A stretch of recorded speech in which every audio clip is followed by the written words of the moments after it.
Hello programmers, welcome back. Today we are going to dive into one of the fundamental concepts in Python, which is data types.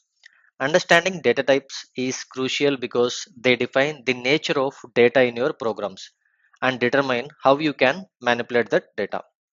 So before we start, if you have not yet subscribed to my channel, please do consider subscribing. That motivates me to create more such videos. Let's get into the video. What is a data types or what are data types?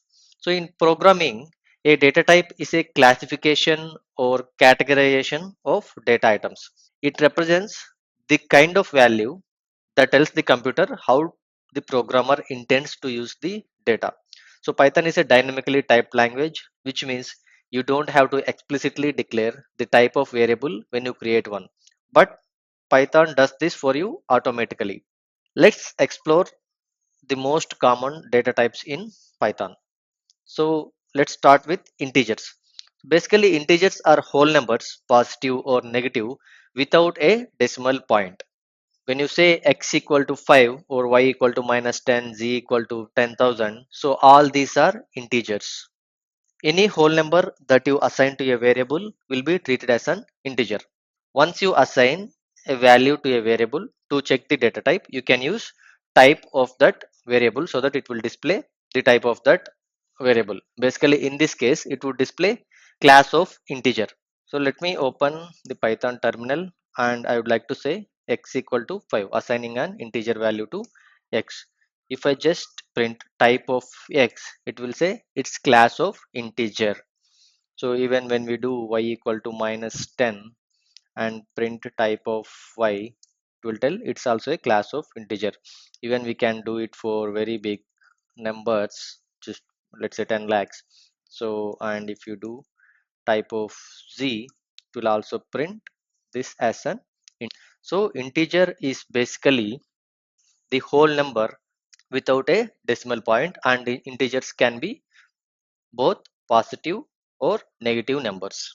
So integer is one of the data type in Python. The next one is float or floating point numbers. So floats are the numbers with a decimal point or in the exponential form. Let's say that we have a number 3.14159 which contains a decimal point, and we are assigning it to the variable pi.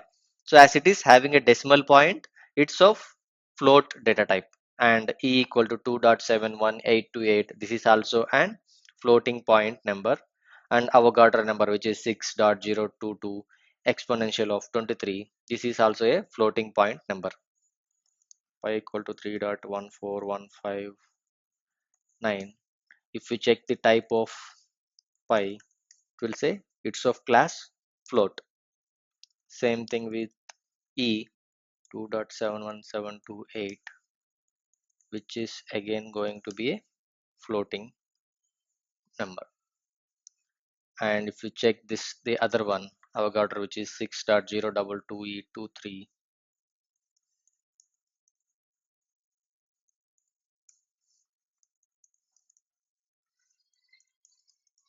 so the type of Avogadro is also a float.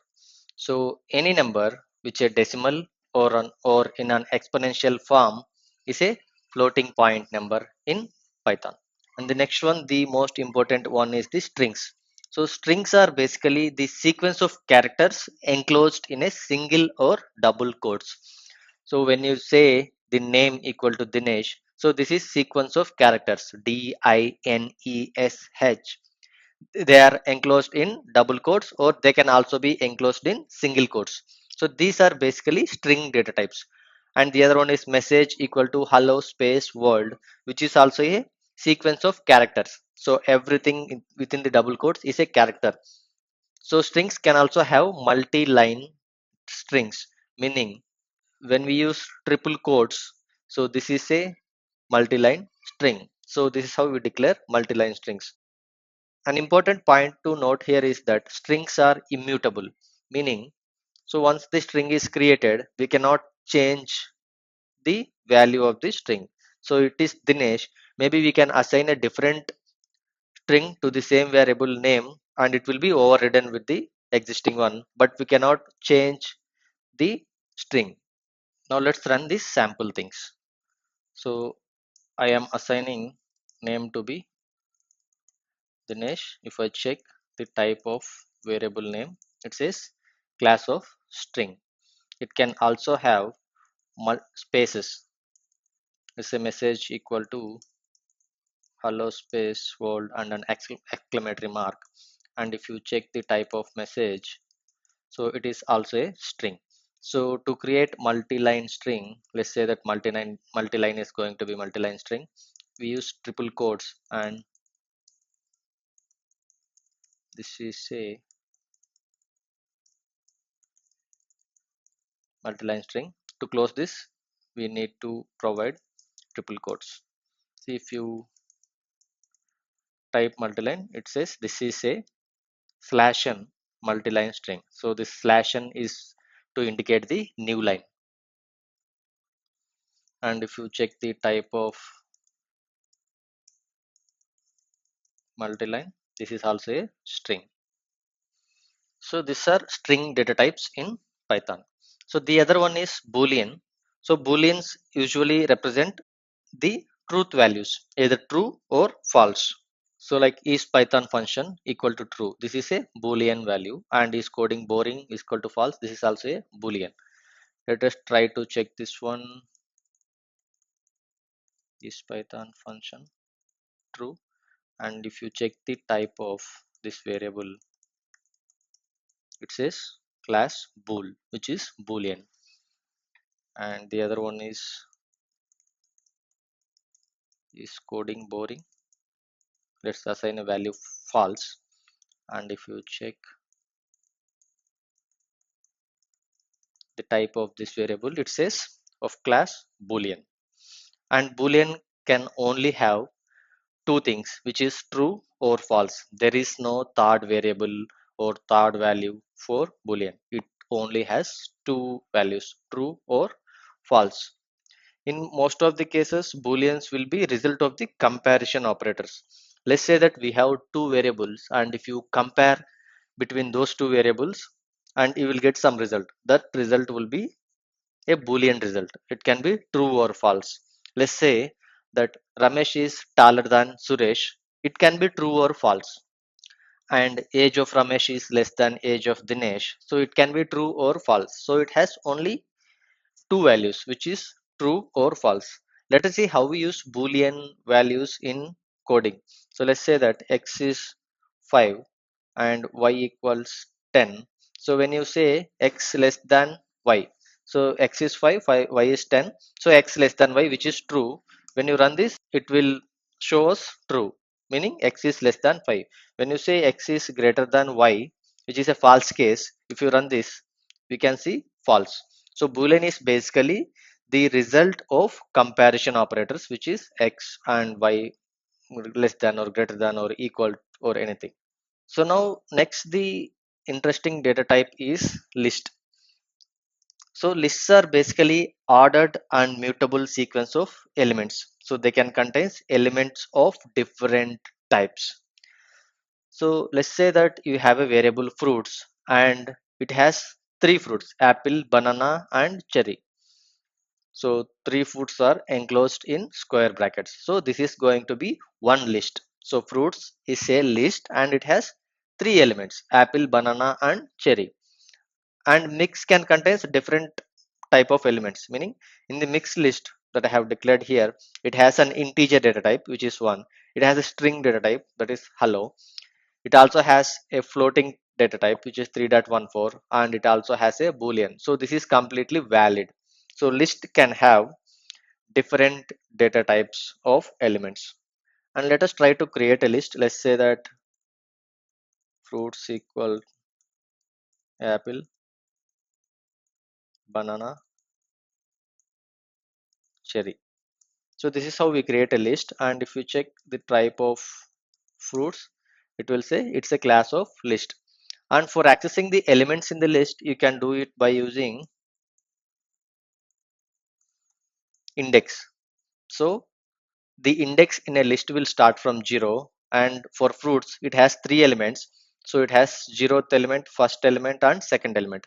When you say fruits of 0, it will print apple. And similarly, if you say fruits of 1, it will say banana. And if you say fruits of 2, it will print cherry. Let's say that you want to replace cherry with mango, you can just do by fruits of 2 equal to mango. So when you do this, this fruits list is modified, and if you now try to print this fruits, it will print apple, banana, mango instead of cherry, because you have replaced the element in the list. And we are calling list are ordered meaning, so when you create a list, this order is not going to change. Like the zeroth element is always going to be apple, and the first element is going to be banana, and the second element is cherry. So they are ordered. So when you do fruits of 0, it will return apple irrespective of any number of times you run, unless you change this fruits list.